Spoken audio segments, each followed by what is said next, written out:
What's happening, my YouTube fam? It's Jack here, and I just wanted to hit you with a quick Sunday vlog.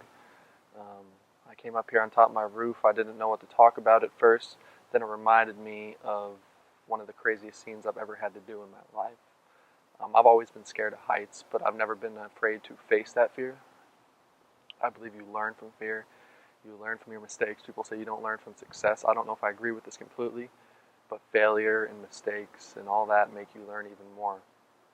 Anyway, so I did this audition with the director I'd worked with previously, and he called me back for this, and I got the role. And he said, Jack, there's a skydive scene. You don't have to skydive. We can replicate this. And I said, I'm all for it. Let's go. Let's do it. That's what I'm all about, is making things happen. So it's a pivotal scene. It's the last scene of the film, and we're at the Falcon skydive place, getting directions, and all of a sudden, before I know it, I'm up. My feet are hanging over the edge, and I'm like, damn, this is real right now. But the thing was, during free fall, my first time skydiving, I had to remember to act like I was about to die. Now, just putting that vibe in the air was interesting on your first skydive. Like, oh, you're going to go skydive, but your character dies. That didn't bother me at all. But it was funny seeing it on watching the footage when I was falling. I'm like, oh.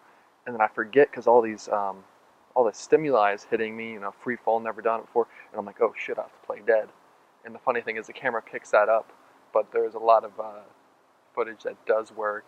And I'm actually seeing that footage. The director got an idea to make it more of a happy ending in that he doesn't die.